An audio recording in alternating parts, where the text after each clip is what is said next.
Welcome to Parenting. This is lesson or section 8 on understanding family dynamics. I am Joylyn Allard and I am the therapist here at CASA, and I am joined today with Leslie Minton, the former children's program manager here at CASA. As always, the course expectations remain the same. Please silence phones, only answer if it is an emergency. Mobile device usage during class can be a distraction from the material for both you and others. Participate in conversation and ask questions when you feel comfortable doing so.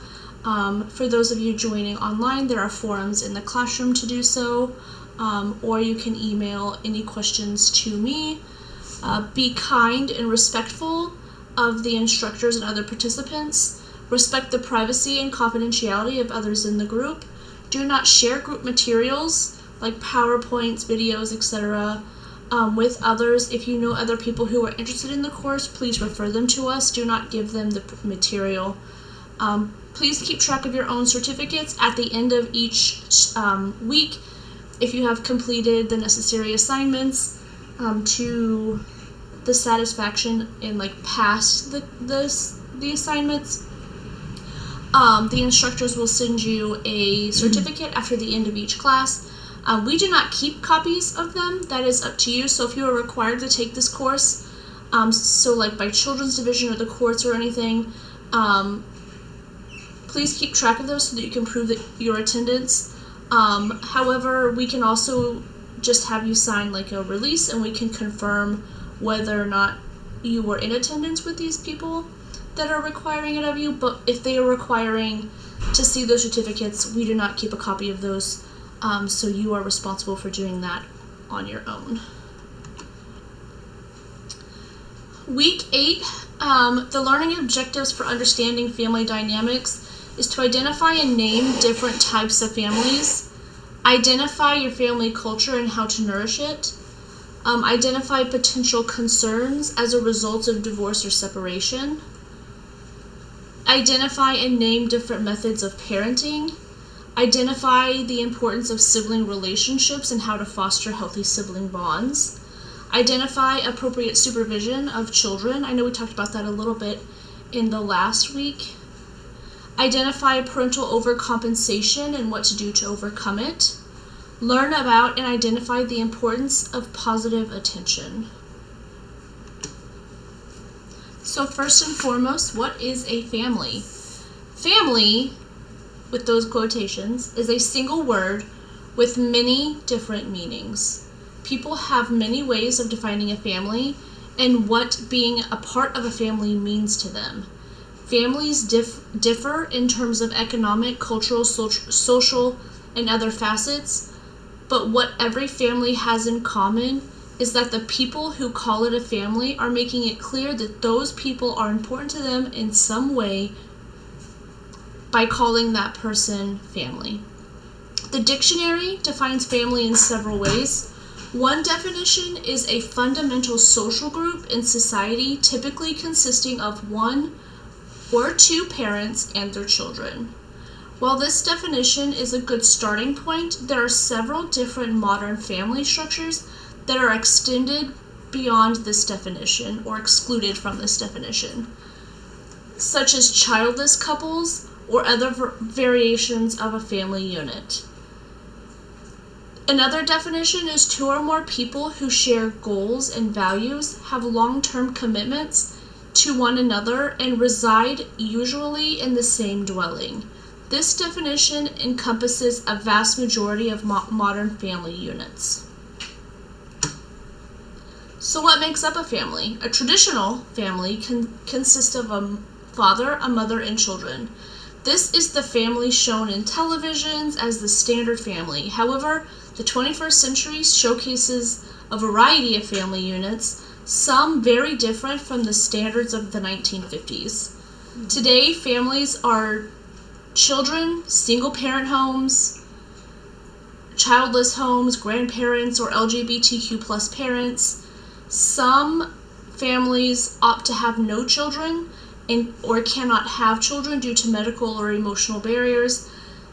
There are also plenty of people who consider a group of friends to be their family, and some adults who consider pets, from goldfish to horses, cats, dogs, as being defined as part of their family units. So redefining family, rather than simply defining family by the dictionary definition on the previous slide, each individual should look to define a family by their own standards, enriching the dictionary's definition. You can have several families in your lifetime, even several families at once if you choose. Regardless of how you choose to define your family unit, whether it is traditional or unique, your definition of what a family unit is what works for you. As the saying goes, family is what you make it. Whether it's made of blood relatives, pets, friends, or a combination of all of these, your family can offer you the support you need to thrive. So there are several different types of families. Family structure has changed dramatically over the last 50 years. There are 6 specific types of family structures identified by society today. There are nuclear families, single-parent families, extended families, childless families, step families, and grandparent families. Don't worry about me not defining those things right now. Each one of these has its own slide, so we will definitely get into what each one of those means. Oh my god, did you see the last episode of Gossip Girl? Shannon just found out that Rachel is not her real sister, and that she's adopted. Now she's flying to Europe to find her biological parents. I bet it's going to turn out that Antonio from last season is her real father. Why do I have such a boring family? I also want to fly to Europe. A family is a group of people related to one another by blood, marriage, or a strong common bond. Families come in a lot of different sizes and combinations, and there are no right or wrong ways a family should look. One of the primary roles of family is to love and take care of each other. Nuclear families are families that consist of 2 parents and their children.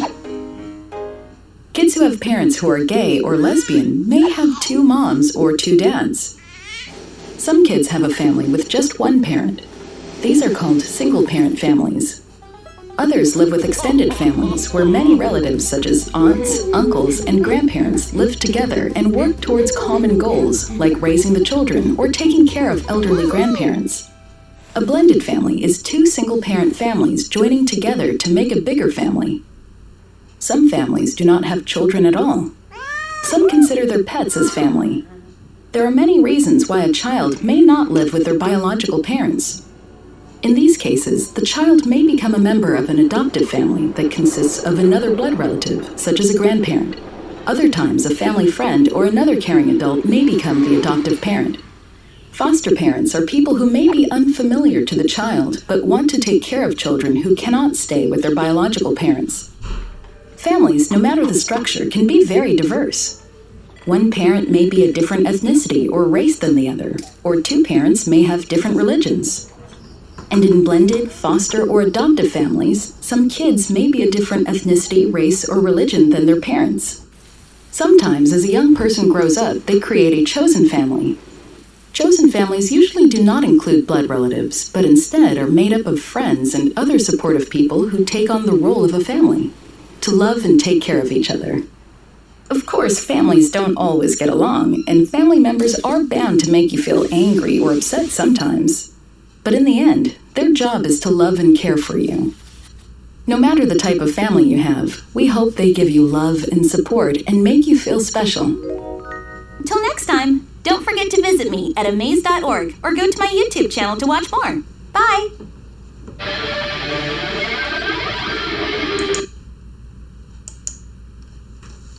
So nuclear family is the traditional family type structure. It's also known as the conjugal family or a family of procreation. This family type usually consists of 2 parents and their children. It is not the most common type of family in the world. The nuclear family was long held in esteem by society as being the ideal family structure in which to raise children. Children in nuclear families receive strength and stability from two parents structure and generally have more opportunities due to financial ease of having two adult incomes or two adults in the house. But according to a 2010 U.S. Census data, almost 70% of children live in a nuclear family unit. The strengths of this family structure is that it tends to be financially stable. It's not always. There are obviously exceptions to everything. Both parents usually work now. Children are raised in a stable parenting situation. There is consistency, emphasis on health and education, and they focus on communication. The weaknesses of nuclear families, however, is the exclusion of the extended family can lead to isolation and stress.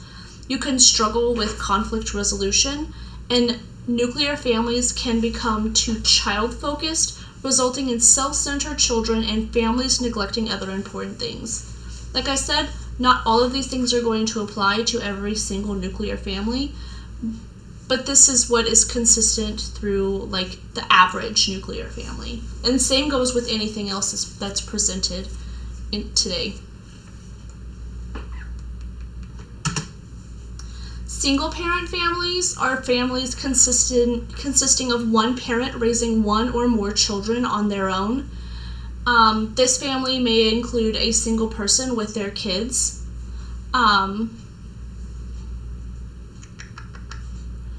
The single-parent family is the biggest change to society.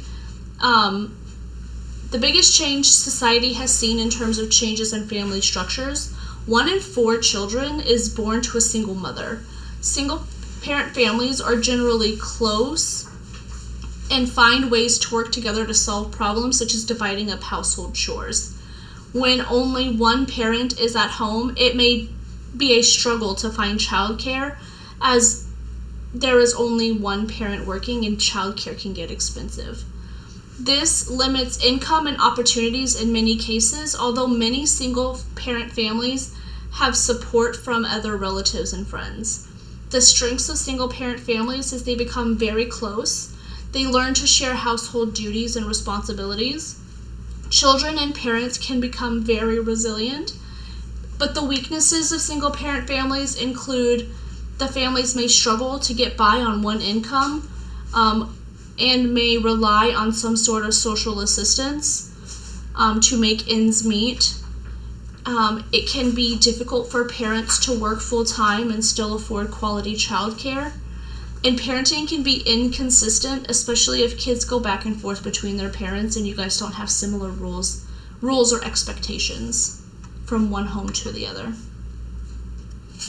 There are extended families. The extended family structure consists of 2 or more adults who are related, either by blood or marriage, living in the same home.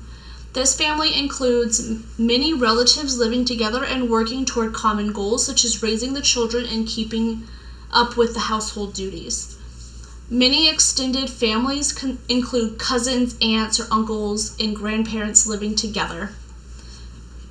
This type of family structure may form due to financial difficulties or because older relatives are unable to care for themselves alone. However, there's also like some cultures where this is just more common. It doesn't have to be financial difficulties that make an extended family necessary to live and survive. Extended families are becoming increasingly common all over the world. The extended family is the most common family type in the world. And extended family include at least 3 generations, so grandparents, married offspring, and grandchildren, typically. The strengths of extended families is things like respect and care for the elderly are held to an esteem and are very important and highly valued, so they learn those things. Having more family around will help with chores and childcare in case of emergencies, etc. And there's more social support. The weaknesses for extended families include financial issues can occur if parents are supporting several other adults and children without any extra income. And there's a lack of privacy there can be a lack of privacy depending on the living environment. I think of several people sharing the same room, or just like not having enough bathrooms, so you have to like keep the door unlocked, so if someone has to go to the bathroom while someone's showering, like there's just a general lack of privacy because there's just not enough space to allot for privacy. There are also childless families. While most people think of a family as including children, there are couples who either cannot or choose not to have children. The childless family is sometimes the forgotten family, as it does not meet the traditional standards set by society to be a family.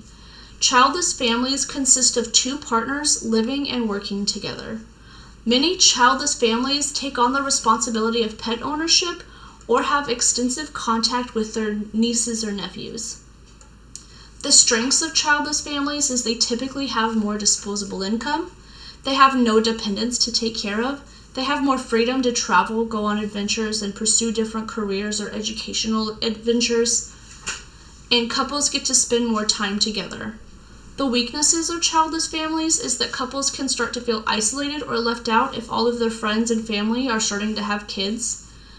If you like kids, you feel like there's maybe something missing. And infertility can force a family to be childless, which can be very hard, especially emotionally, for couples and families. There are step families as well. Over half of all marriages end in divorce. I'm sure we all knew that. And many of these individuals choose to get remarried. This creates the step or blended family, which involves two separate families merging into one unit. It consists of a new husband or wife, or new spouse or partner, and their children from previous marriages or relationships. Step families are about as common as the nuclear family, although they tend to have more problems, such as adjustment periods and discipline issues. Step families need to learn to work together and also work with their exes to ensure that these family units run smoothly.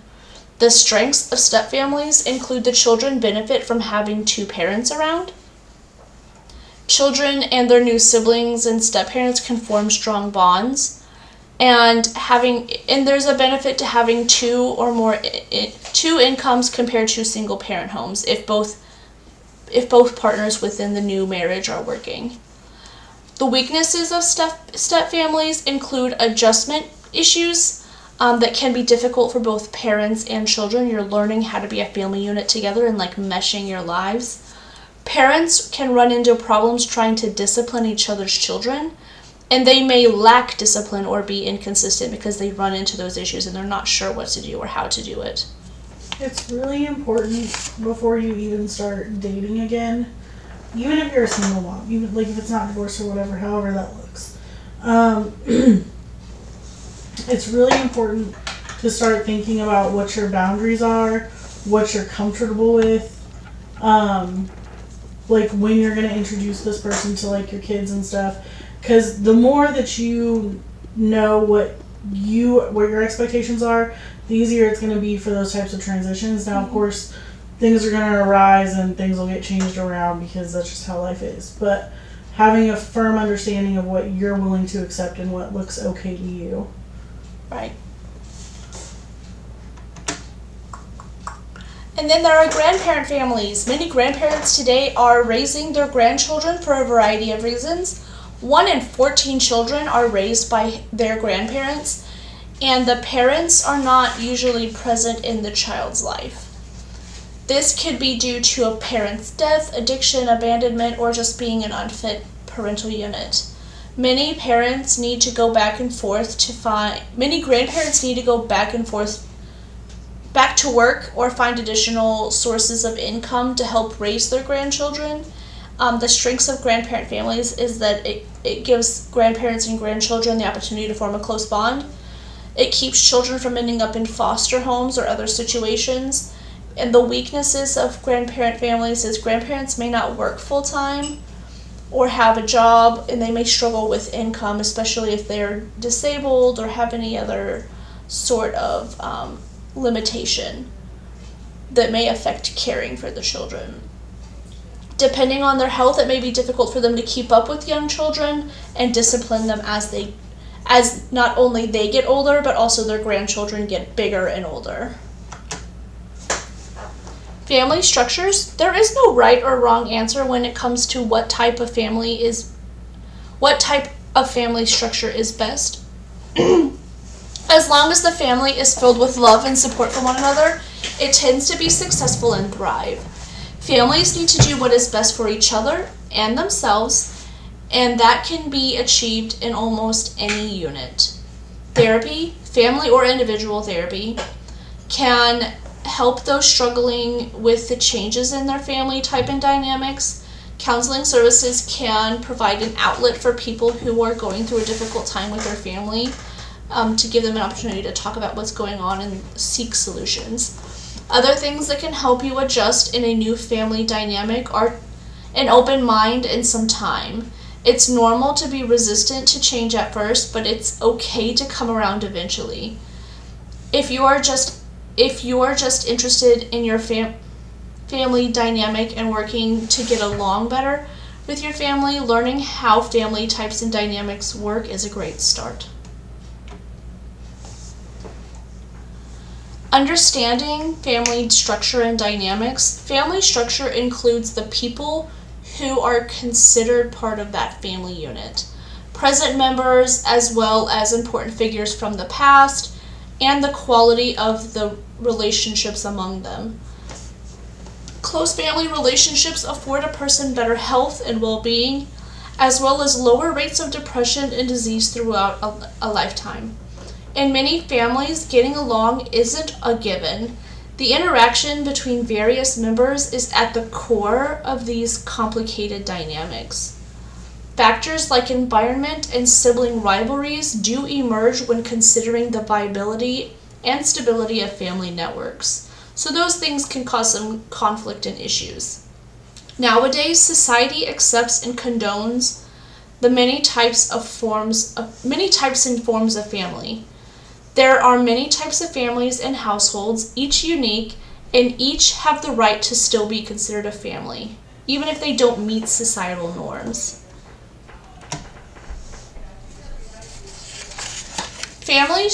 Understanding family structure and culture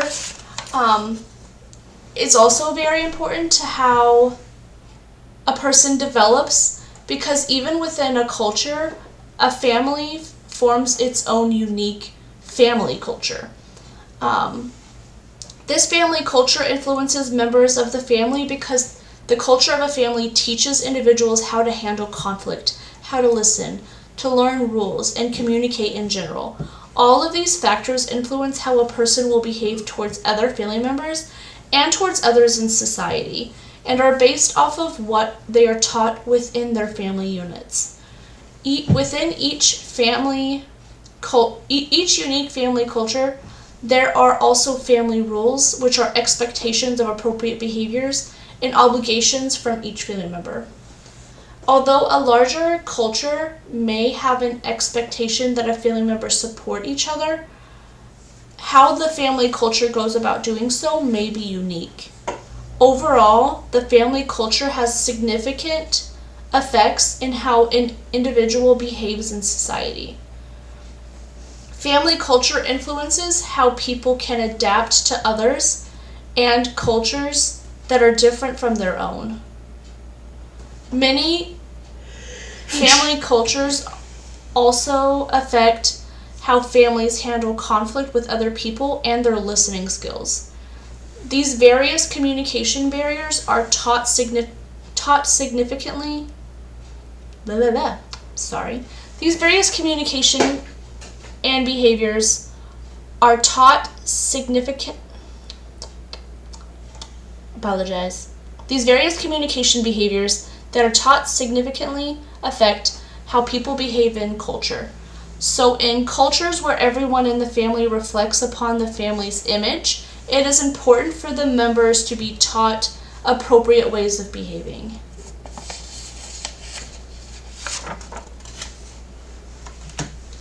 Family culture can relate to just your immediate family or be representative of your extended family and ancestors. To understand the definition of family culture, it is best to break apart the two words.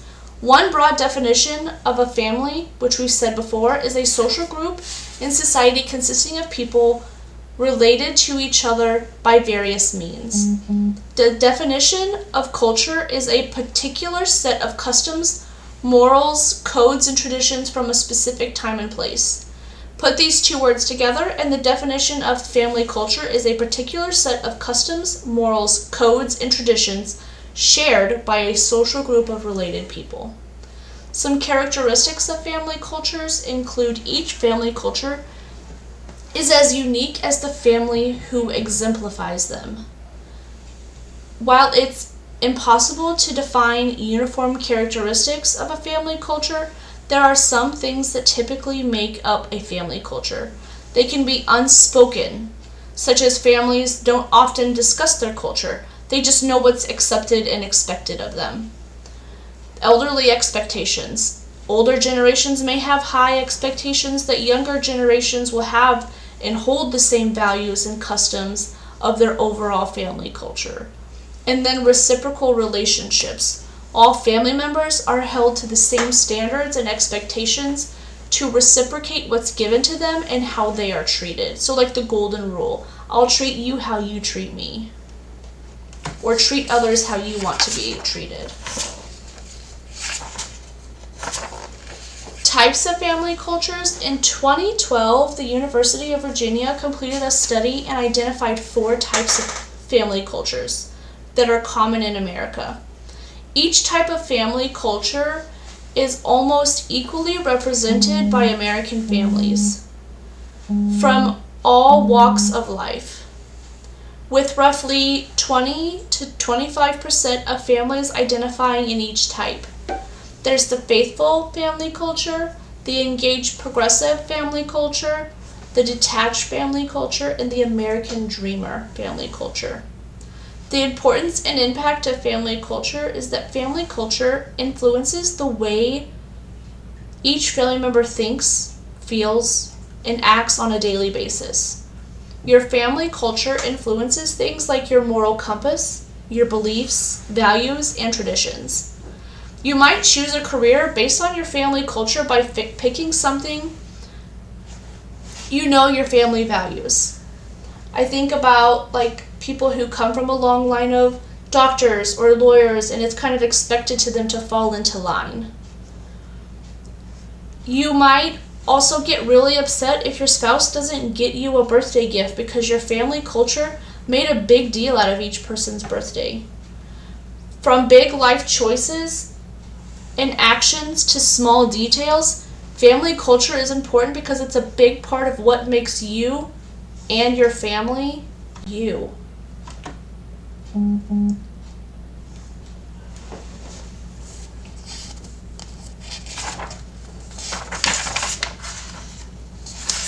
I would like to take a step back and define some of those family cultures.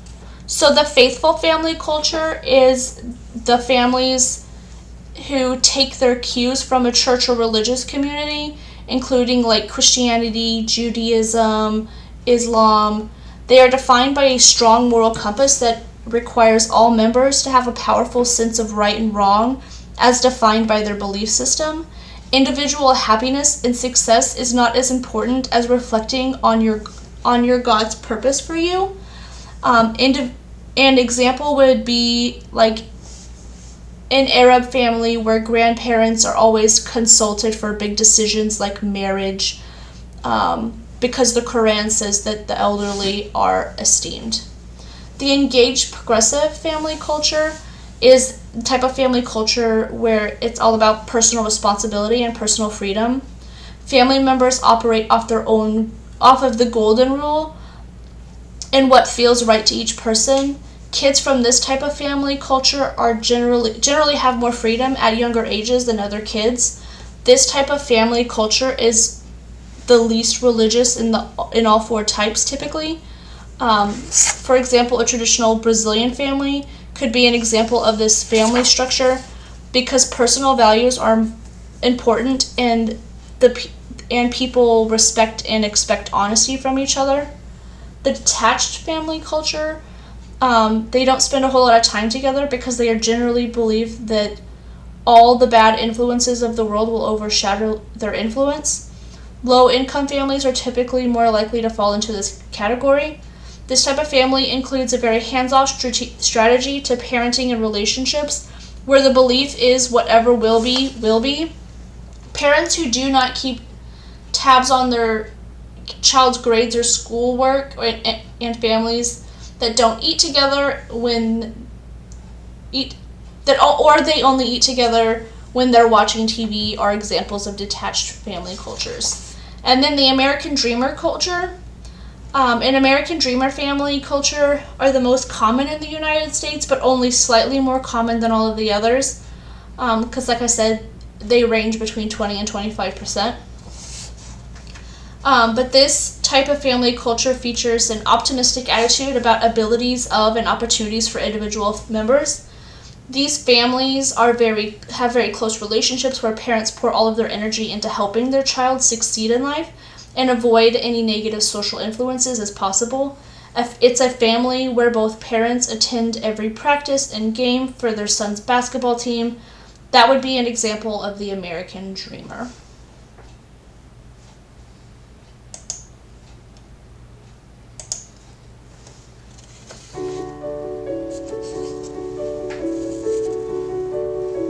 Welcome. My name is Diana Waring, and I'm glad you're here. Today I'd like to talk about creating your family culture. Not about all the ways your kids are distinct from you and, why can't you be more like your brother? We have already dealt with some of that in Puppy Paws and in Enjoy Your Kids. But today, let's talk about how we can be intentional and strategic in creating our family culture. Focus on the things that make us the Smith family, or the Chong family, or the Waring family, or fill in the blank. But there's something unique and wonderful about what unifies your family, the things you have in common, the things you enjoy doing together, and the things that make you, those things that make your family distinctive. And these are a significant part of establishing your child's identity. Having a good grasp of who you are is a big deal. Knowing where you've come from and the unique family you belong to is a vital component of children transitioning into adulthood. So what do? How do we enhance and strategize our approach to family culture in an authentic way, in a way that blesses our kids? I like to think of it as going to your cupboard, opening the doors, and seeing what's there. What kind of ethnic heritage do you have? What things do you love to do with your family? It's the combination of these things that helps to create your family culture. So let's look at both. First, what ethnic group are you or your spouse from? Do your parents or grandparents speak a different language at home? Are there special ethnic foods that belong to your family's heritage? Do you celebrate holidays in ways that fit your ethnic background? I remember visiting with a young woman in Hawaii whose heritage was Native Hawaiian. She was so excited to introduce my family to some Hawaiian homeschoolers who were also Native Hawaiians. We drove along the beautiful coast of Oahu while she described this family, whose father was a pastor. When we stopped at a beach, she excitedly pointed out to some folks who were surfing and said, "There they are!" I loved it. In surfing, this homeschool family was celebrating their ethnic heritage as Native Hawaiians. Not all of us have this in our cupboard. My heritage comes from the British Isles, but such a long time ago that there's no real memory of that in my family. We have some stories from grandparents and their relatives, but it's back there, it's vague. Our stories, though, are different, you and I. So let me ask you, is an ethnic heritage part of your family culture? If so, celebrate it. Teach your kids where they've come from. Help them learn the language, to honor their heritage and to embrace the distinctives. Enhance your heritage by sharing it with your kids. Next, what things do you do that you love? To get you started, let me suggest some possibilities. Do you love reading or art or cooking? Do you love politics or sports or hiking or knitting? Do you love animals, gardening? Do you love camping? This is a very unique area specific to you. It's what's in your cupboard. There are no right and wrong answers here. It's just to help you think about what you bring to the family. Then, if you're married, ask your spouse to go through this same exercise. When you have the combined list, think about the wealth of things you have to share with your kids. These things are part of the distinctiveness of you. And as you strategically share your love of these things with your kids, they can enhance the distinctiveness of your family and become part of your family culture. So for instance, in our family, my husband and I both love music. He was a music teacher and I was a folk singer. So when our kids were little, we played a variety of music for them. And as they got bigger, I started teaching them to sing in rounds, like row, row, row your boat. And it got a little more extensive after that. Our kids took in our love of music, and in time, it became one of the most distinctive Waring family traits. We love to sing together in 4-part harmony, and we do it as often as we have the chance. But again, our stories are different. So let me ask you, what are the things you love doing? Once you have your list, ask yourself, how can I share this with my kids in a way that allows them to enjoy the experience? Be intentional and be strategic with this. If you love to read books, create a family culture of reading books together by reading a book out loud that everyone can enjoy, or by putting a dozen different books on the table and inviting everyone to choose the one they want to read. Add some comfy blankets and tasty snacks, and there you go. Or if you love camping, strategize how to introduce your kids in such a way that they might come to love it the way you do. What would delight your kids' hearts on a camping trip? S'mores come to mind, just saying. Take it nice and slow, not demanding that your kids enjoy this or that, but welcoming and inviting each one into the things you love. By the way, some things are going to become part of your family culture, while other things may just remain your own hobby, and that's okay. We'll keep talking together about how to do this parenting, homeschooling thing. There's a lot to learn. See you next time.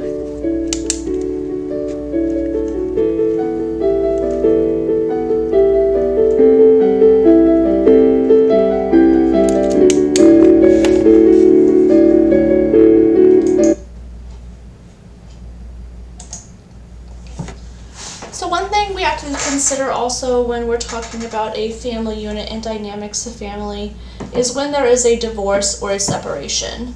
Parents have to deal with their own emotions throughout a divorce and separation while making sure that their children survive the ordeal as well. Divorce and separation is never easy, and it becomes even harder when there are children involved.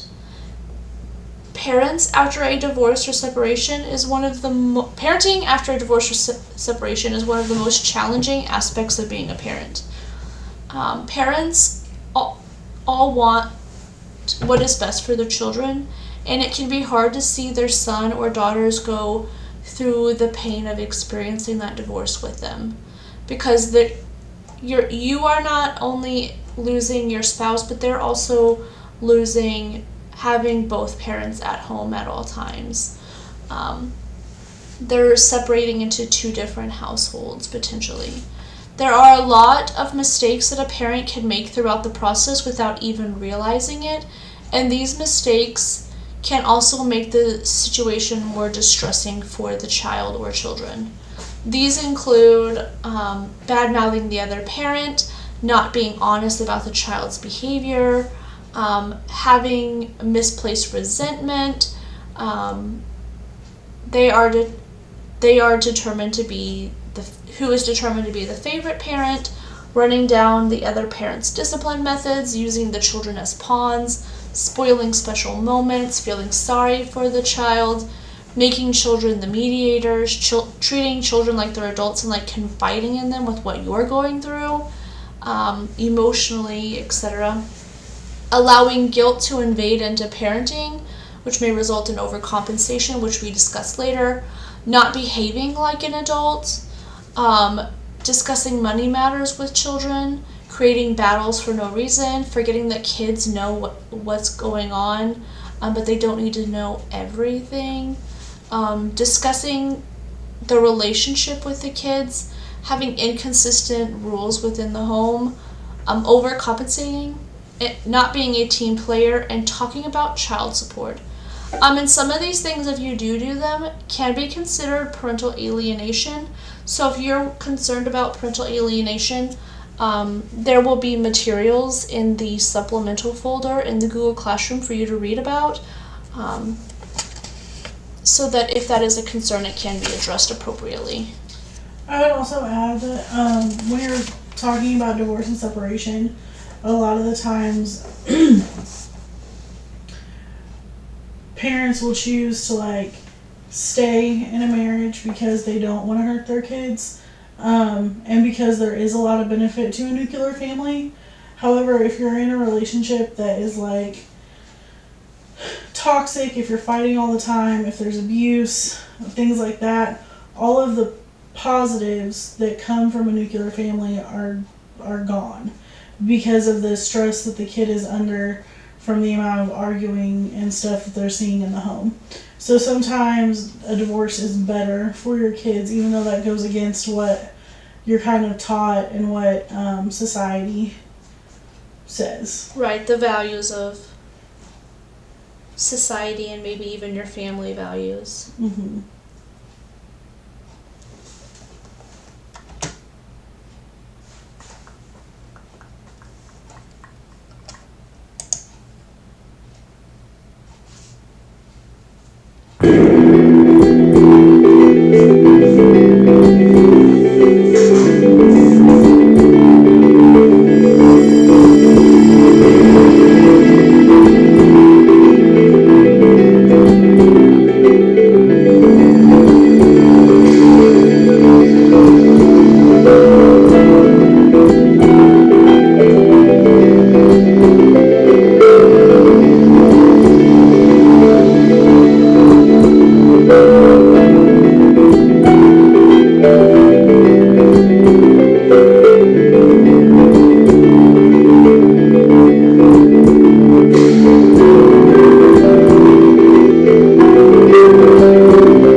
Adjusting to divorce and separation.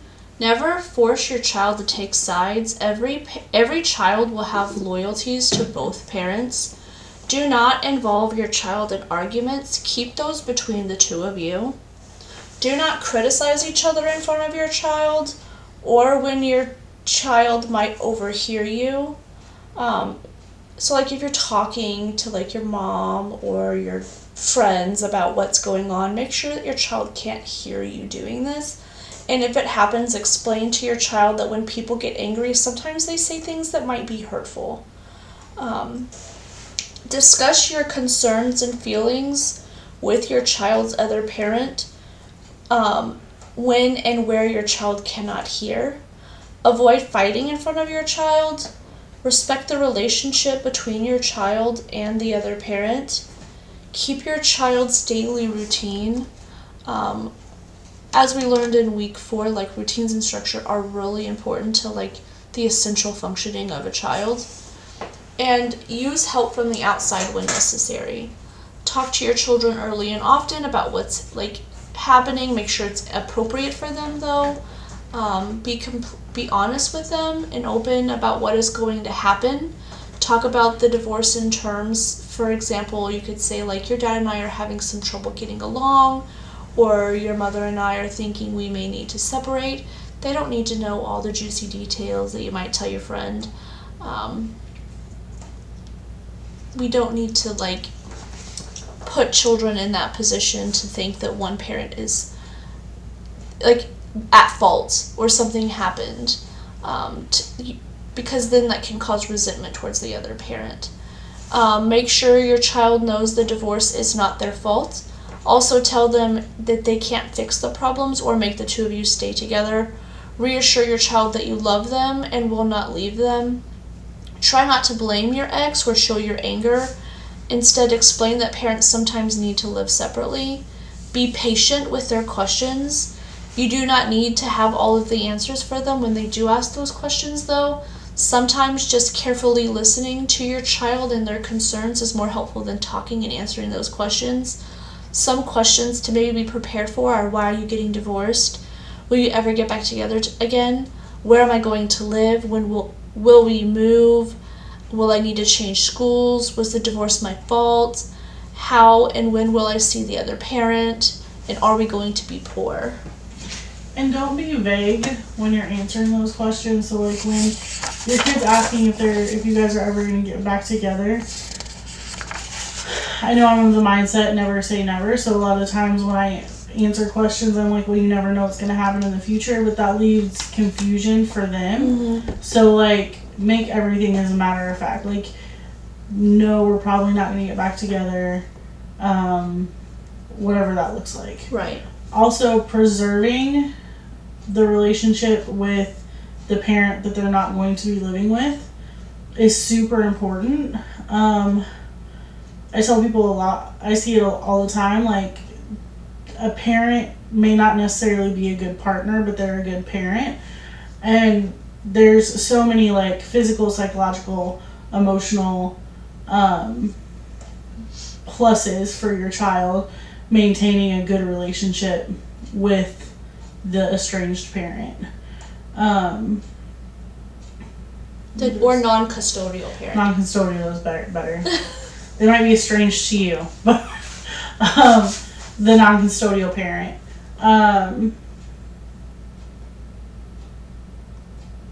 There's something else I was going to say, but I don't remember now. Okay. Over. Yep. You'll remember later. Oh, that's what I was going to say. And sometimes it might not be their biological parent. If you've been in a relationship with somebody for, 5-10 years, you have to recognize like how long that person has been in your kid's life. And if it's not an unsafe situation, then just ripping that person away from them can do damage to your child. So maintaining those relationships with your child might be important if it's possible. And safe.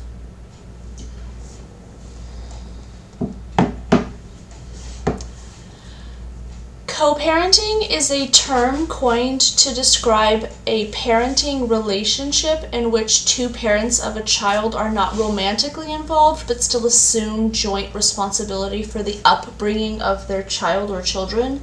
Occasionally, we use the term to describe any two people who are jointly raising a child, regardless of whether or not they are both biological parents or have ever been romantically linked, such as when a mother is raising a child with the help of her own mother or the child's grandmother. But more often than not, co-parenting occurs following a divorce or separation, a breakup of a romantic relationship in which children are involved. In co-parenting arrangements, both parents choose to put aside their personal differences to develop and implement a parenting plan that they feel is in the best interest of their child's development. Healthy co-parenting usually requires ongoing communication, troubleshooting, and mutual responsibility, so it can prove to be challenging to implement following the discussion of a relationship. But if you and your ex are able to put aside your differences to co-parent effectively, your child can reap the following benefits: stability, limited parentification, which I know we've talked about before, which is like in week 1. But parentification is when like the siblings take responsibility of like raising their other siblings. Solid relationships, limit splitting, and conflict resolution skills. So how do you create a co-parenting plan? Regardless of the benefits of co-parenting, there are many reasons for ex-partners to struggle with this endeavor if they choose to do so. Most breakups occur because of some sort of betrayal or a breakdown in communication where this situation could not be rectified. These patterns of behavior and hurt often follow couples through divorce proceedings and the emotional turmoil of turning one home into two. Successful co-parenting, however, requires solid communication skills and a commitment to honesty and integrity and cooperation. Many parents, even those with completely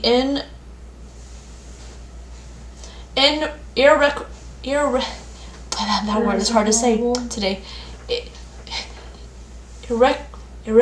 Say it for me. Irreconcilable. I can't say it today. Differences can find a way to create successful co-parenting plans if they consistently recall that they are doing it for the love of their children. You can create this plan with or without a mediator, but without the help of a mediator, you may need to speak to one another about common questions and concerns in a respectful manner and be willing to negotiate with one another. Some of the things that you may be willing to speak about or negotiate will include discipline, decision-making, ongoing communication, shared schedules, emergency preparation, future relationships, and finances. Once you come to an arrangement, put your plans on paper so you can have mutual understanding of your co-parenting expectations. There's another thing we need to talk about when you're leaving an abusive relationship, and that's how to co-parent after abuse. So never try to come up with a co-parenting plan on your own if your ex is emotionally or physically or otherwise just abusive, or if he or she is unable to communicate effectively and respectfully. While physical abuse is obvious, emotional abuse can prove to be a little trickier to pinpoint and avoid. If your ex calls you names, manipulates, blames, threatens, or isolates you from loved ones, he or she may be emotionally abusive and should not create a co-parenting plan without outside help.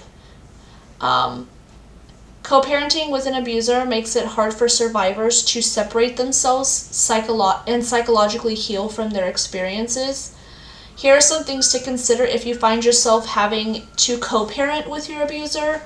Make a safety plan, create a safe child exchange, be as dull as possible when communicating, only very necessary information about the children. You can use talking apps such as Talking Parents or Our Family Wizard. Don't take the bait, so like when they try to start something, just leave it. Focus on self-care. Parent separately, so you don't maybe not even do co-parenting, do parallel parenting. Co-parenting isn't for everyone, especially after an abusive relationship, and document everything in case you need to take it to court, or if you need to press any like restraining order violations or anything like that. Maintain your control. Keep communication and contact to a minimum. Maintain a structured parenting plan. Realize only you can control you. Model emotional intelligence and build your support network.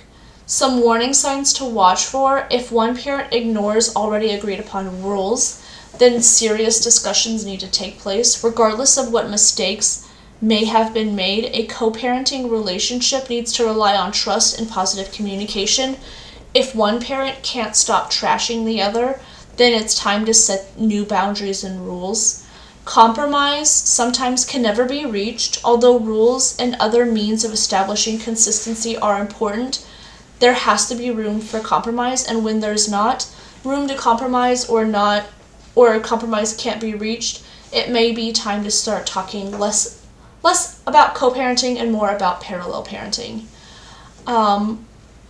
Another warning sign is to watch for sexually charged texts or other communications when they rub in child support or lack thereof in the other parent's face, and they're consistently rude to you.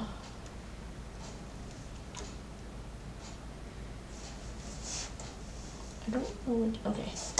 Co-parenting in difficult circumstances. See additional so in the folder in the Google Classroom, there's going to be supplemental materials. So you can seek out some of these materials and articles for more specific information on how to co-parent in difficult circumstances, such as leaving an abusive relationship. Or feel free to ask us questions within discussion forums, emails, or just like asking right now during class. Because each situation is going to be unique and maybe require a unique response.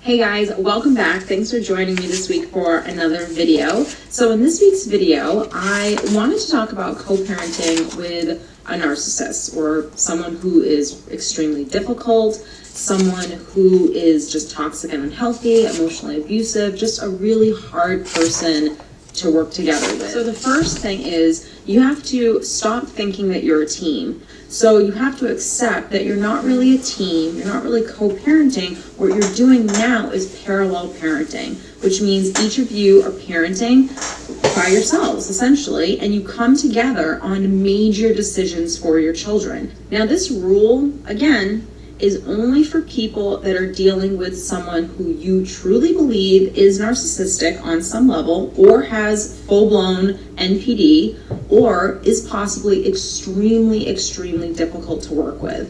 So if you're dealing with this type of person, then this video is for you. If you're just wanting some co-parenting tips with a normal, healthy human being that is not emotionally abusive and not narcissistic, then this video is not for you. So when we accept that we're no longer in a team with this person co-parenting, we accept that even though this isn't what we wanted, it's not what we wanted to have happen, we have to start parallel parenting in order for you to keep your sanity, because this person is not mature, they're not responsible, they're not going to do the right thing that's in the best interest of your child, they're not going to be respectful of you and your time and your boundaries, they're just going to take and take and take and try to manipulate you and say the most hurtful things to you and still be as abusive as they were in your relationship. And in order for you to keep your sanity, so you can be the best parent that you can be and to move on with your life, because the fact of the matter is you're no longer in a relationship with this person. So you owe this person absolutely nothing. You don't have to stand there and take their abuse anymore.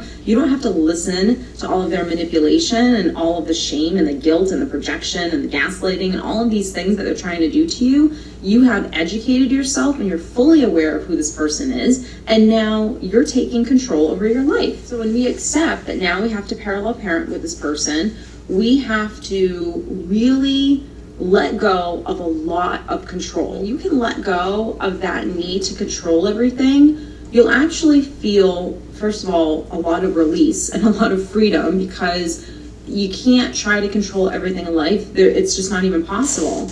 And you'll accept that even though my child might be seeing things or doing things that I wouldn't like for them, that as long as they're safe, But that's number one. And number two, any damage that's being done, any bad behaviors or things that's being said in front of the child that you think is unhealthy, as long as you have a great relationship with that child and you keep that communication open, that child will always come back to the stable parent and tell that parent everything that goes on in their life. And that's your opportunity to have control over the situation and to show them right from wrong. You know, that mommy shouldn't have done that or daddy shouldn't have done that. And this is what he or she should have done. And by parallel parenting, we also really accept that when we engage with this person, with this narcissist, it's like getting water from a rock. You know you're not going to get through to this person because they don't want to hear you. They don't see you. All their agenda is to disagree with you at every turn. So if you turn and say that the sky is blue, they're going to immediately come back with, no, I think the sky is purple.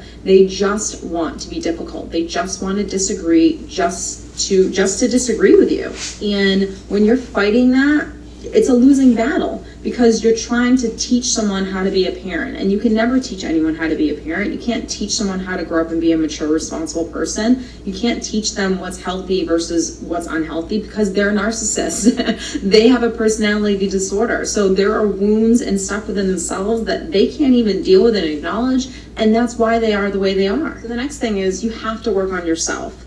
Now, if you're coming out of this relationship and you're either separated or you're newly divorced, you have a long road ahead of you. You are just coming out of an abusive relationship. And regardless if there's children involved, you should always take the time to begin rebuilding yourself. That means remembering who you are. That means regaining your self-worth and your self-confidence after being with this person who basically tried to destroy you and diminish any amount of confidence or love that you had within yourself.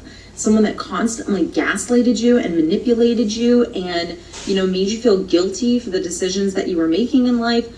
All of these abusive things that projected all of their stuff onto you. And if you've had either months of this or years of this, you're going to be struggling. You're going to have to, start from ground zero and work your way up again. You're going to have to focus on yourself and learn how to love yourself again, because this person really tried to take you out. And if you're coming out of this relationship, you are exhausted. You're emotionally drained, physically, mentally. I mean, it's not an easy thing to do by any means. I'm not saying that this is easy, but it is 1,000% necessary, because if you do not do this work on yourself, all of the abuse and all of the things that you're going to have to do co-parenting with this person is going to be extremely difficult. So just because you're not in a relationship any longer with this person doesn't mean that they're going to stop bullying you, that they're going to stop being manipulative. And when you say, no, we can't switch days, and they give you a ton of backlash and they say the most hurtful things to you, or they do the most hurtful things, and they just are just nasty human beings, and they try to basically make you feel guilty for being a bad parent because your decision is no or your answer is no. All of this stuff that you're going to face, if you don't regain your strength, it's going to destroy you. You're going to lose it. You're going to go crazy. You're going to get stressed. You're going to get angry. You're going to get frustrated, bitter, whatever it is. So if you don't do this work, all of that abuse that you're still going to have to take from time to time or deal with from time to time, because this person in some way, shape, or form is going to be in your life for the rest of your life, then it's not going to be a fun ride. So not only is this important to help you to keep your sanity with this person and rebuild yourself for your future as well, but this also allows you to be the healthy parent. So if you can't do it for yourself, if you're so exhausted and emotionally drained from coming out of this relationship, you have to work on yourself, love yourself, rebuild yourself to show your children that, this person didn't break me, and this is what I had to go through in life, and this is the abuse that they put me through. Not that we're going to verbally have this conversation with our children right now, but over time, your children will know what happened in your relationship. They just will. Even if you never say anything, which in my opinion is not healthy as well, but at some point in time when they're grown adults and you have this conversation of, look, this is what happened and this is what mom and dad had to go through, and they're going to see, wow, look what mom had to go through. Look what dad had to go through. And he overcame it and mom overcame it. And this is how they rebuild their life. and they're so much healthier than this other parent is. This is the stuff that you want. So if you can't do it for yourself, do it to be the healthiest parent that you can be for your children. So the next thing is you have to be businesslike. There is no emotion in business. Business is business. And when you work on yourself, like in that last tip, when you have really started working on yourself, you're regaining your self-confidence and your self-worth, you're not doubting yourself anymore, you know that you're a healthy, amazing human being, and when you have that amount of love within yourself, this next part is really, really easy to do, because you've accepted that you're not in a relationship with this person anymore. You're not entangled in this abuse any longer with this human being, and there's no need for emotion. There's no need to get angry, especially with someone who has a personality disorder, especially someone who is extremely unhealthy and toxic. It's almost like getting mad at a toddler for throwing a temper tantrum. You're not going to get mad at a 4-year-old for reacting the way that they did. You're not going to get emotional and entangled up in that mess with them because you're an adult and they're a child. It's really the same thing with someone like this. Also remember, this person feeds off of attention, whether it's positive or negative. So if you're giving them negative attention, if you're overreacting and you're getting entangled in this mess with them, they're feeding off of that. It's just like a bully. They basically want to see that they got to you. They want to see that they can get a rise out of you. So the more you can approach them either in person or in an email or text message with absolutely no emotion, that there's no need to get angry. There's no need to react. There's no need to get over emotional about anything. That no matter what they do or say to you, and they're gonna do hurtful things and they're gonna say abusive things, that you can just create that bubble and there's no emotion. Even if it's killing you inside, as long as you can hold on to yourself and not let that person see that and just react to them as you would someone that you're doing business with or at work in the office, then that over time, that'll show the person, okay, I can't get a rise out of this person anymore, and they'll leave you alone. Now, believe me when I tell you, going no emotion and being all business-like and not letting anything affect you, regardless of how much you worked on yourself, it's hard. It is a hard thing to do because this person, I don't want to say is not human, but I struggle at times to think that this is a human being that has feelings, because the things that they can do, the things that they can say are so beyond what a normal person, I won't even say healthy person, just even a normal person would do or say, that it can honestly take your breath away sometimes. And you can just be left there being like, how could you even go there?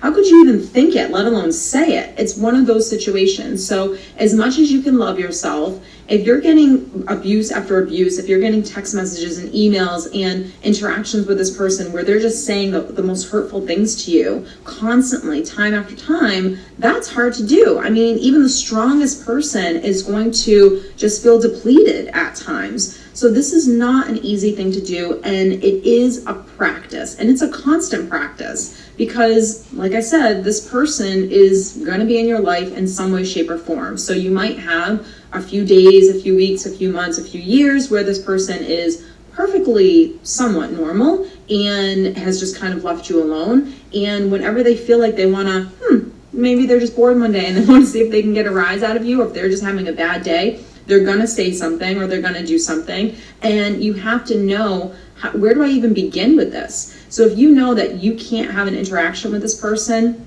and have absolutely no emotion with them, that they can still get to you in some way, shape, or form, then you don't speak to them at drop off and pick up. You don't speak to them hurriedly. You say quick, brief things in front of the child, and then you disengage from the person in a healthy way. Maybe you only communicate with this person over email and over text, which I highly recommend. If you're only communicating with this person over email or text, that means that regardless of what they're saying to you on this email or text, that you're able to look at the entire email and just kind of dissect it. And what you want to do is just answer the questions. So this big long email that they're drafting and all the hurtful things that they're saying, you want to just skim through it and find what are the questions that I need to be answering, and everything else you just don't even acknowledge it. So we now have learned and accepted that We don't begin drafting emails on what we need to say to really get back at this person to hurt them, or trying to prove our point so much and over explaining ourselves on why we're making the decisions that we're making. We're just extremely quick and brief, just like in work. In work, we don't go into this long email with a coworker as to why we're making certain decisions and,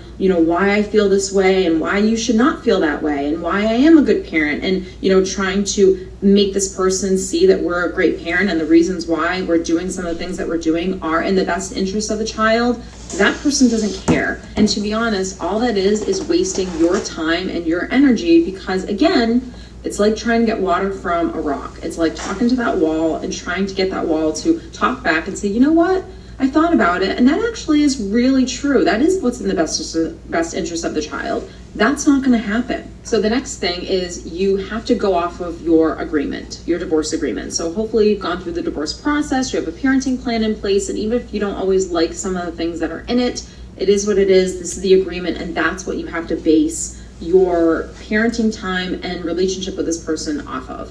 And the reason why I say you have to go off of your agreement is because you're not dealing with someone who is respectful of your time and your boundaries, and you're not dealing with someone who is mature and flexible. You're dealing with someone who is extremely childlike. So this means that you're dealing with someone who is selfish and controlling and wants what they want, when they want it, how they want it. And if they don't get that, you're going to get backlash. So if you try being flexible with this person, like, okay, we can switch days here, and okay, you have to go do something. Okay, well, we can move this around for you.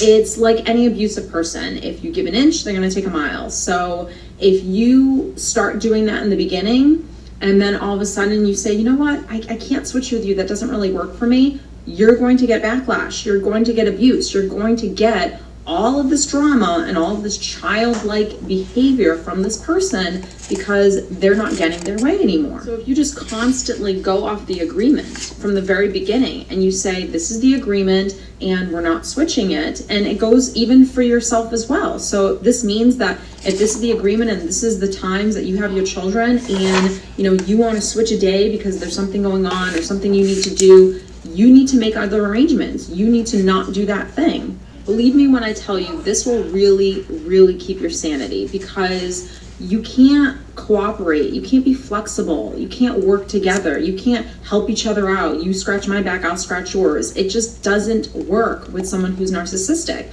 because a narcissist is just a taker. So you're always going to feel like you're being more flexible and more easygoing with a schedule or things, regarding parenting your child than they are. And you're going to hit a point where you're going to say, you know what, I feel like I'm being taken advantage of now, and now I don't want to do this anymore. And then that's when you're going to go off of the agreement, and then you're still going to get backlash because you were doing it before and now you don't want to do it at all. So they're going to tell you that you're being a selfish parent, that you're not doing what's best for the child, that it's all about you and you need to work on your issues, and oh my goodness, you're so angry. You're gonna get all of this coming from this person, when the fact of the matter is the reason why you're at this place is because of the abusive things that this person is doing, that this narcissist is doing. But they're not going to acknowledge that. They're not going to say, you know what, you're absolutely right. Every time you ask for something, I don't do it, and I'm not there for you to help you out. But every time I ask for something, you always give me what I want. You know what? You're so right, and I need to change my ways. That is never going to happen. So the quicker that you can just kind of separate the two of you, and like I said, you're parallel parenting at this point, then that'll actually be so much better for not only yourself but also for your child, because a lot of that, you being flexible and they're not, and then an argument starts and then an email battle happens, that's not good stuff for your child. They don't need to feel that energy or that negativity. So as long as you can separate the two of you and live your own lives, that is what is in the best interest of your children. So the last thing is, and this is something that I know a lot of parents struggle with that are coming out of divorce, is you don't want to feel sorry for your children. While all of us enter into marriage and when we conceive children, we have this hope that we're going to have a happy family, a healthy family, that we're going to stay together. And when I hear parents that are staying together for the children, it breaks my heart, because if you're not happy in your marriage and your relationship, if you're with someone who's narcissistic or emotionally abusive or whatever, you're just not in a good relationship, that is not what is in the best interest of your children. And while divorce is not something that we want to do for ourselves and for our children, it is what is best, because you don't want to be in a relationship with someone that doesn't respect you, that doesn't love you, that isn't faithful to you. You don't want to show your children that that type of behavior is acceptable and okay and healthy. And even though we can't get rid of this person because they're your child's parent, we can teach our children what is healthy behavior and what is unhealthy behavior. This does not mean that we badmouth our ex-spouse. This does not mean that we, have confrontations with them in front of our children. But I do think that it's a great opportunity to teach your children right from wrong. And I know at times when we have this guilt for getting divorced and we want to pretend like their other parent is a great dad or a great mom, and we make excuses for behavior, or we don't really allow our children to feel upset because mom or dad let them down. One of the biggest things that you have to do throughout this process is you have to be there for your children. And this is a hard thing to face. This is a hard thing to deal with as the other parent, because you don't ever want to see your child feel disappointed or hurt at all, especially by their other parent. And then of course you have the feeling like, great, I chose this person and now this person is hurting my child. All of those things are terrible things to have to deal with, but you have to sit there and you have to validate what your child is feeling. So if your child's upset because mom does this or dad does this and they disappointed the child, or this is what they said to the child, you have to allow them the space to feel those feelings, and just be there for them and give them a hug, and then teach them the lesson. I'm sorry that mom or dad did this. That was absolutely not okay. This is what they should have done. You didn't deserve that. It's not about you, it's about them. All of these things are things that you need to constantly be communicating with your children. So I hope that has really helped you guys really to learn how, again, to keep your sanity while you're going through this process. It is not an easy thing to go through, especially when you're dealing with someone who's narcissistic and extremely difficult. So again, I hope that this has helped you. If you guys are interested in one-on-one coaching, I will link that down below. Please give this video a thumbs up and don't forget to hit that subscribe button, and I will see you next week.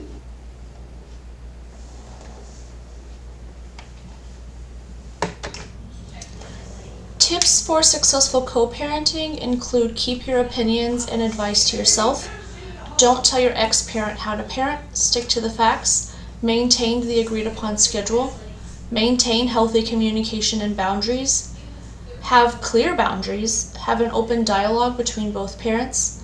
Have consistency with the rules and parenting styles within both households. Have a predetermined and predictable schedule. Be willing to be flexible when something comes up. Have a zero tolerance for disrespectful talk about each other in front of or from the children. Be amicable in interactions at school and extracurricular activities. Make plans with the other parent before making them with the children. Avoid updating the other parent frequently updating the other parent about pertinent changes in your life. Recognize and respect that each parent has a relationship with the children. Have a basic agreement on things like healthcare, education, discipline, and spiritual upbringing. And your kids' beliefs that you and their parent get along pretty well. This is an audio verification to attention question. So I will read the questions out loud. You can create a document or write them down and respond to them and turn them in according to into the Google Classroom in the form for this. Those of you who are joining via Zoom or in person do not have to do this, but those of you who are doing self-paced through Google Classroom do have to. So what type of family type does your family consist of? Which family culture does your family mostly identify with? And how do those two things impact your parenting style? Please pause here if necessary to write down and respond to these questions. So the biggest mistakes with co-parenting include using your children to gain information on the other parent, sharing divorce and separation information and other inappropriate details about the other parent with the children, making the child the bearer of information or like a messenger, being rigid with parenting schedules instead of like allowing for some flexibility, and fighting in front of children. 10 signs of healthy and effective co-parenting relationships include, like I said before, having and maintaining clear boundaries, having and maintaining a predetermined schedule, being flexible when necessary, deferring to one another. So like if you need a babysitter and you know they might be available to like take the kid instead of you having to hire someone, letting that other person be the first choice for spending time with their child if that is safe and available. You basically agree on things, don't engage in manipulation, don't talk to one another, talk to one another about changes. Children, if the children think you get along well, attending events without tension, recognizing each parent's purpose in their child's life, healing yourself, communicating as a team, practicing empathy, picking your battles, respect their time with their other parent. So one thing my kids like to do when they're at their dad's house is they like to call me over the littlest things, where sometimes it's things that dad should be able to handle. Like if my oldest is being a bully to my youngest will call me and be like, Mom, my brother did this to me. And I'm just like, okay, isn't that something your dad should be handling? Like, it's your dad's time. Not that I don't care, not that I don't want to help you, but your dad is there for you too. And make exchanges between parents short and sweet. Share photos, grades, and accomplishments with them. Encourage your kids to communicate with the other parent and enjoy your time without them. Or you enjoy your time without them. Which I know can be hard as a parent. Like, when they're at their other parent's house, like, you're going to miss them. But when you enjoy that time without them, you know that you trust that other parent to be a good parent. And so that's a sign of having healthy and effective co-parenting relationships. So some signs of bad co-parenting relationships is shutting out your ex, so withholding important information about the child's school, such as parent-teacher conferences, concerts, activities, scheduling activities for your child during the other parent's scheduled parenting time without clearing it with the other parent first, not giving your ex access to child school, medical or religious records or medical providers if the other parent is legally entitled to have them, not discussing decisions regarding medical care, education, or religious training with your ex, even if he or she is legally entitled to participate in those decisions, not listing the other parent's contact information on school and medical forms when it is required or appropriate, not inviting the other parent to events that are important to the child, such as birthday parties, sports banquets, recitals, etc., being inflexible about reasonable requests or for changes to the parenting time schedule,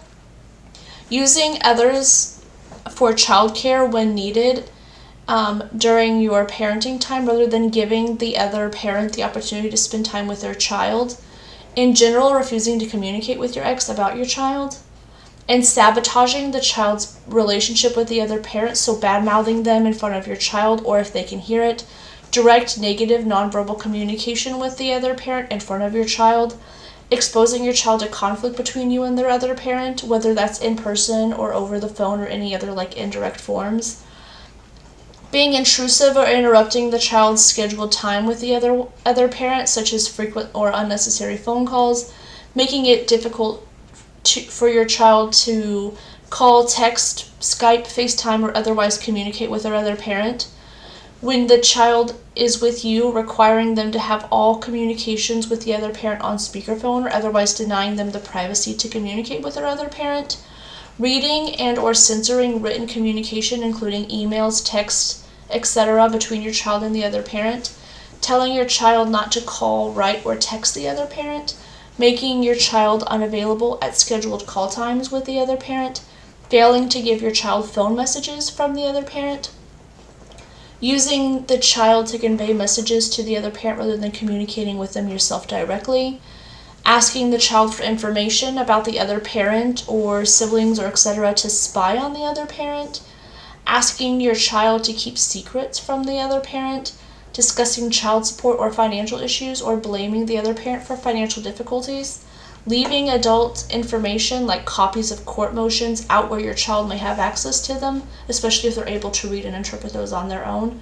And some of these things, if you're coming from a toxic or abusive relationship, are going to be in the best interest for your safety and your child's safety. But in cases like that, co-parenting can be very difficult, like mentioned before, and parallel parenting may be what's best. So these are just signs of bad co-parenting, not that you're doing anything wrong as a parent in general. This is specifically for co-parenting. And these types of situations, when it comes to like co-parenting, they're done from a place of like anger or hurt at the other parent instead of safety. Yeah. It's a good way to word it. Yeah. Whenever you're making a decision, if it's coming from anger or resentment or hurt, just take a minute, breathe, and rethink it. Yeah.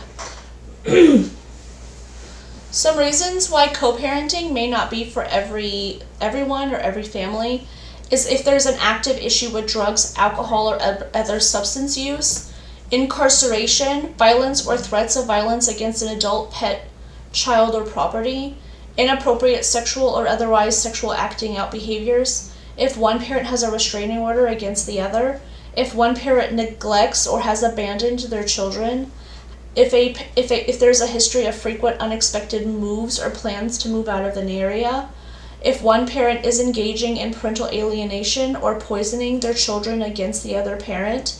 So one thing I would like to add on this is there's a lot of information on parental alienation, so if you would like to read more about that, there's going to be stuff in the supplemental folder for you to look at.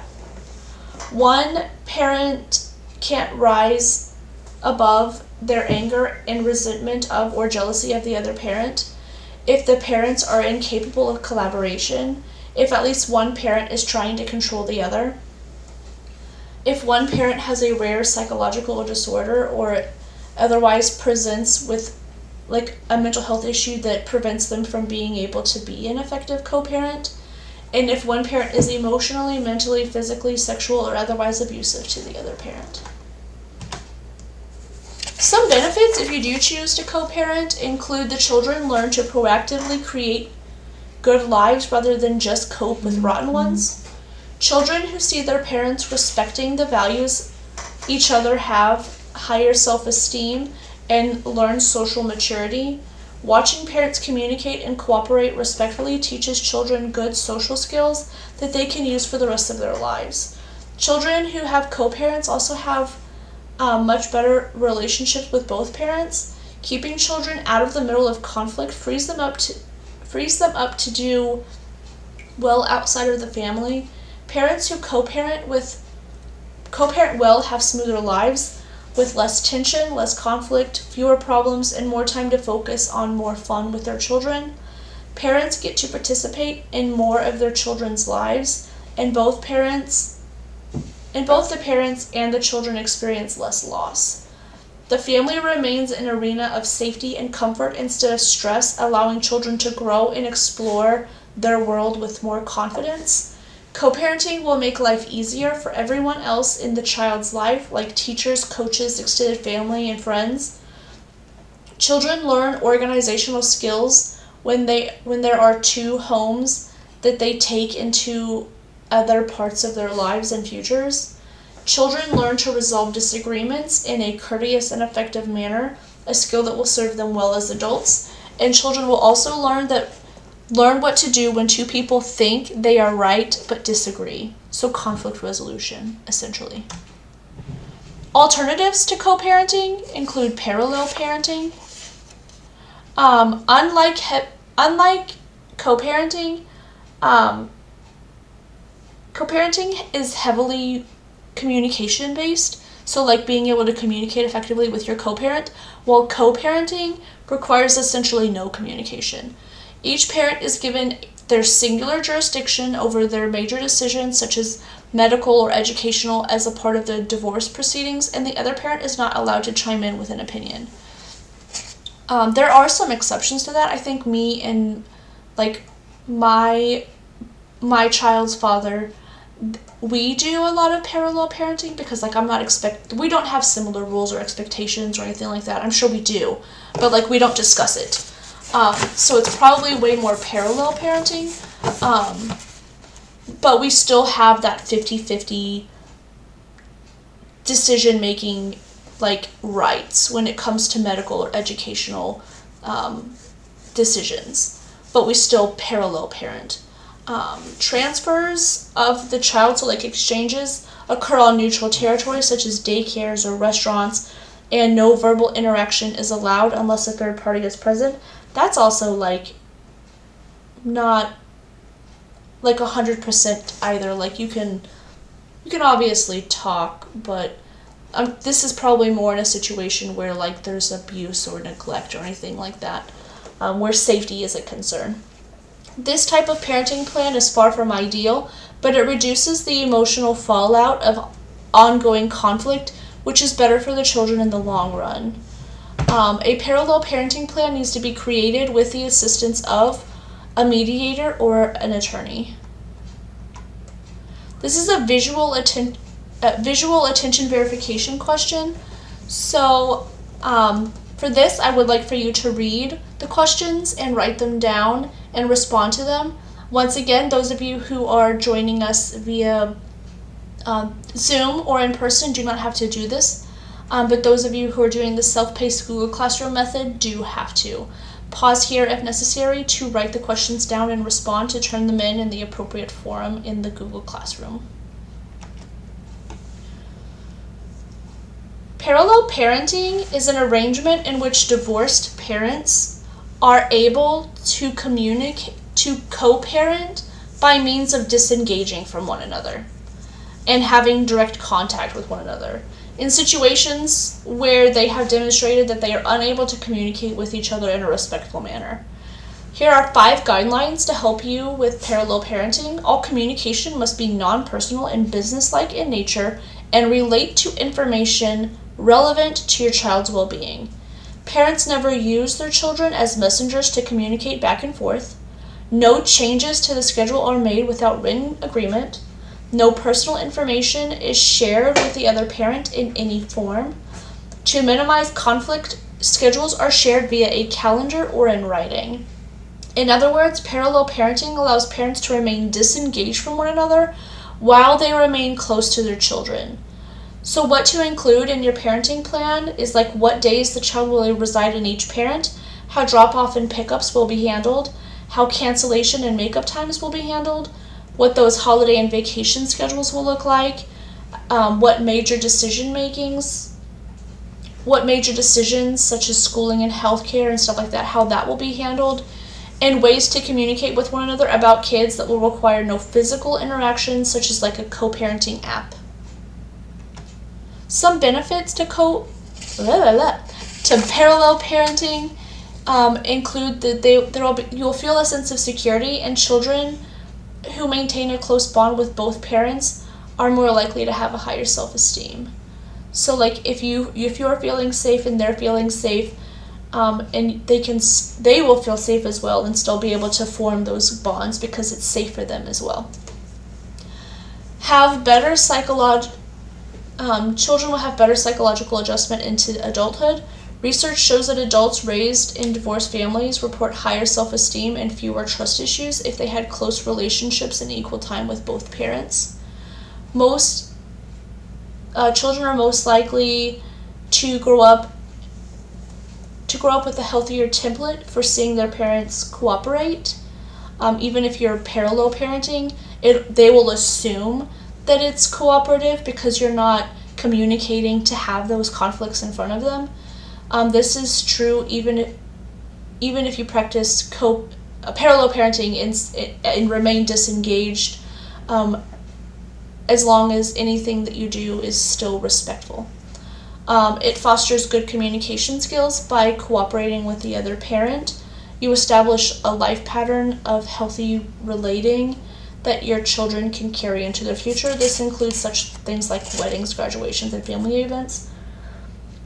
They will have better problem-solving skills because children and adolescents who witness their parents cooperate, even when disengaged through parallel parenting, are more likely to learn how to effectively resolve problems themselves.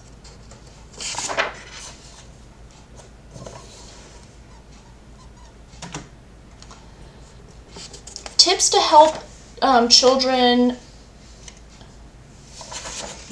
live happily in multiple homes include, so for children under 10, reassure them that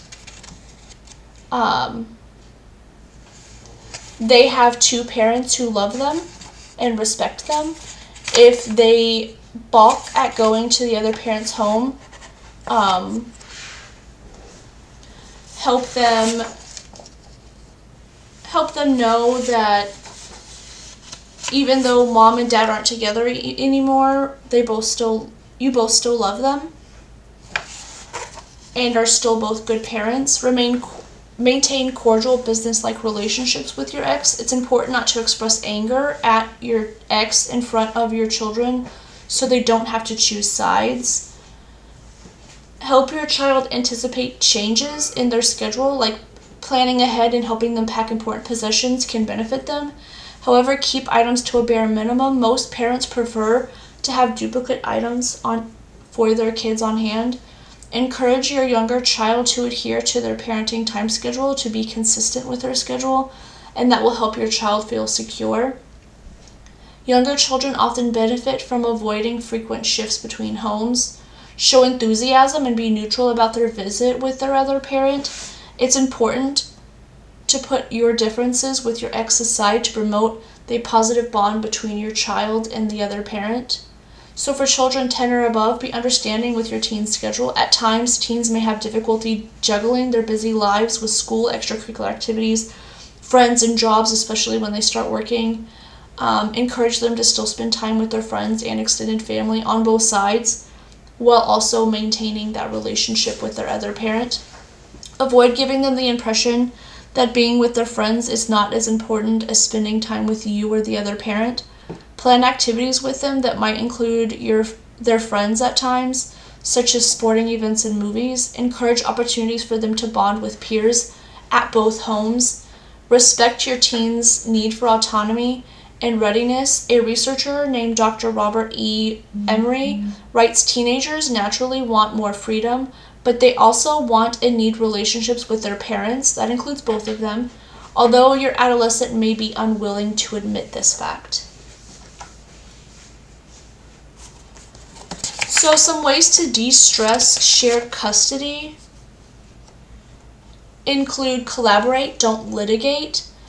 Kids who've lived through an ugly split are more likely to suffer from depression and anxiety. Excuse me. And self-esteem issues, and are more likely to drop out of school. Be respectful and professional. Treat your co-parent or parallel parent like a coworker. Create a parenting plan, so sit down with your other parent, whether it's with a mediator or the parent or a third party like an attorney, and set those rules and expectations for your child-rearing partnership, whether that's co-parenting or parallel. Remember that what is fair doesn't always mean that it's equal. 50-50 shared custody does not always make sense in some situations, so take into consideration what is best for your children and both parents. Communicate effectively. Never insult your ex or other parent in front of your kids, and never vent your frustrations about your ex to your kids, ever. Schedule parenting dates if it's safe to do so. Clear your schedule monthly to talk to your co-parent or respond to certain things if you're a parallel parent and you have an app to communicate about your child's progress and needs. Don't expect your ex to follow your rules. Give your kids some agency and empower them to take their belongings to their other parent's house. Some parents don't allow things to go between house to house because they're like, what if you leave it there, or gets damaged or something like that, or you know what I mean? So giving them that responsibility to like take it but also bring it back, and get on the same page. This can help with pickups, appointments, events, and so maybe even like consider a shared Google Calendar specifically for the children.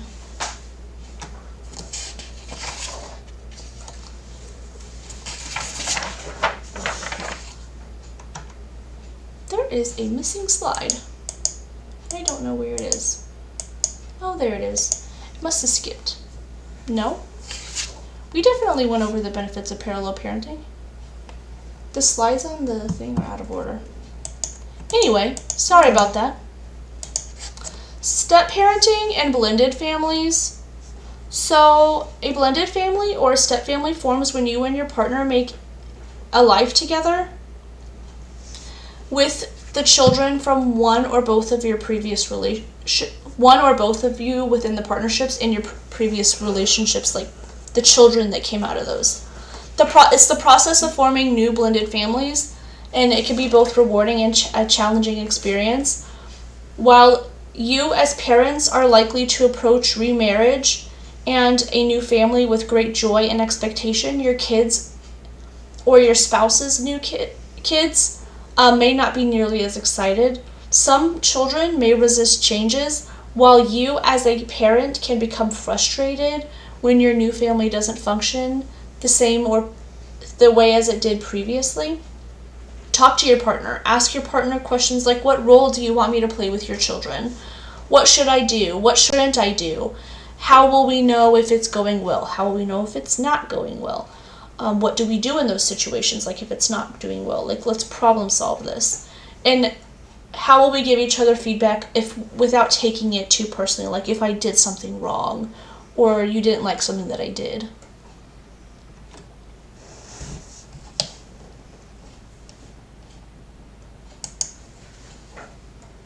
Families take on a lot of different constellations. Sometimes a step-parent ends up wondering, what's my role?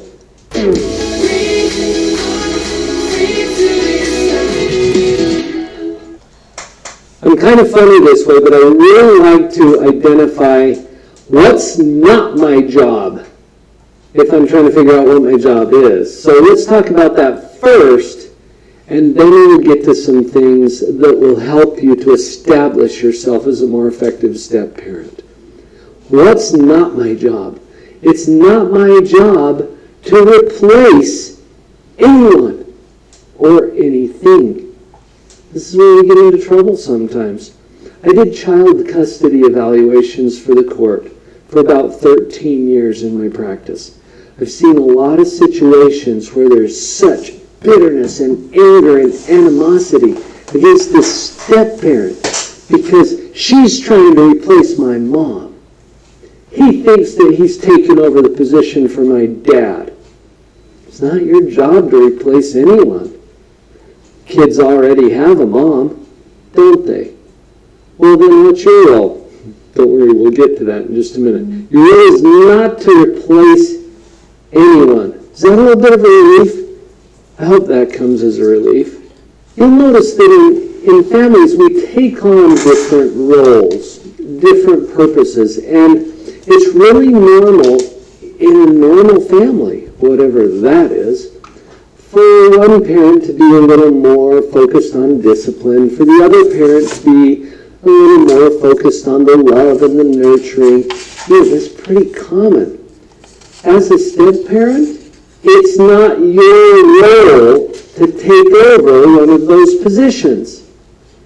You're naturally going to create a new family dynamic, but it's not your role to be the disciplinarian.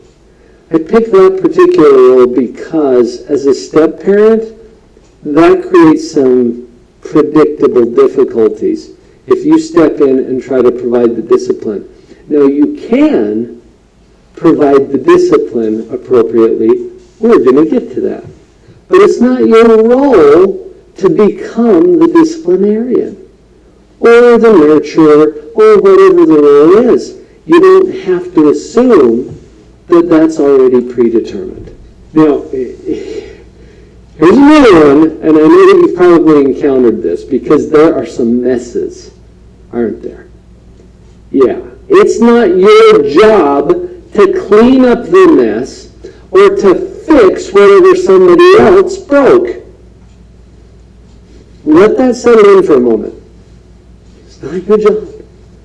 You're not the mop-up person. You're not here to fix or correct or repair. Probably your involvement will improve the situation if you do it right. We're going to get to that. But remember, your job is not to fix this and to clean up all the messes. I don't think you possibly could clean up all the messes. And that's okay, because it's not your job. How are you feeling right about now? A little better? Hopefully that's a relief to realize, oh, it's not my job to do that. It's not my job to do that. One other point, that it's not your job to make sure that anything. All right? Connect with that. You know how you might finish that sentence. Oh, I need to make sure that whatever. I need to make sure that my spouse is happy. I need to make sure that the ex doesn't interfere with the kids. I need to make sure that I'm an effective disciplinarian. Whatever. No, it's not your job to make sure that anything. That should be a relief as well. All right. Now we got you feeling all relieved. What is your job as a step parent? It's pretty simple. Your job is to love them no matter what, and even if. Big surprise if you've watched this channel very long. Look at the positive parenting playlist. We repeat that time and time again. This is your job. Whether you are a natural born parent, adopted parent, a step parent, whatever, this is your job. To love them no matter what, and even if. There's some challenges when you come into this as a step parent because there's already patterns established and there are relationships that existed before you ever got here. As a parent in this home, you get to take part in all of the roles of parenting. Discipline? Some step parents I talk to are really hands-off on the discipline. Understandably, because if that's not done correctly, it can cause friction and conflict in the relationships. And the kids are already kind of struggling bringing someone else in. So you're going to take part in the discipline, but we're going to do it in a way that we have parental authority. This is the part that I've been promising to get to for the whole video. This is how we're going to step into the discipline role, the nurturer role. Every role that is relevant and applicable to a parent will be supported as you understand what gives you authority. The fact that you carry a title as a parent, even if it has the word step in front of it, does not give you any authority. Here's what gives you authority, and this comes from solid research that showed that there are two components to authority, and here's what they are. Component number one, you have to be able to set and enforce appropriate limits. Have to be able to set and enforce appropriate limits. If you can't, you don't have any authority with these kids. How do you do that? First of all, focus on what you control. You'll feel frustrated and angry and resentful if you get yourself into areas that you don't have any control. And watch for those three feelings: frustration, anger, and resentment. When you feel those, it's probably because you're getting into an area where you don't have any control. Get your mind steered back to what you do control, and then you can use that appropriately in the discipline. You have to be able to set and enforce appropriate limits. You know, there's another important part to authority that is probably equally powerful, sometimes overlooked. You have to be seen as a provider of good times and good things. Be seen as a provider of good times and good things. We gotta be having fun. Honestly, if you come in and do discipline without being seen as a provider of good times and good things, you don't carry any authority with these kids. Well, they may obey you from time to time just to stay out of trouble. But what gives you the true authority as a step-parent is if you are personally seen as a provider of good times and good things. Notice this is not just an extension of your spouse. Your spouse may already be seen as a provider of good times and good things. The fact that you are now married to their parent does not give you automatic authority. You've got to earn that. So we've got the two components. You have to be able to set and enforce appropriate limits. If you need some help with that, get some help with that. The Positive Parenting playlist here on the channel is a great place to start. The Parenting Power Up course that Vicki and I put together, that's a great place to go too, parentingpowerup.com. Go check it out. There's resources, and there's others too, besides the ones that we're providing for you. Figure out how to set and enforce appropriate limits. And then that second part, you got to be seen as a provider of good times and good things. Lighten it up. Have some fun.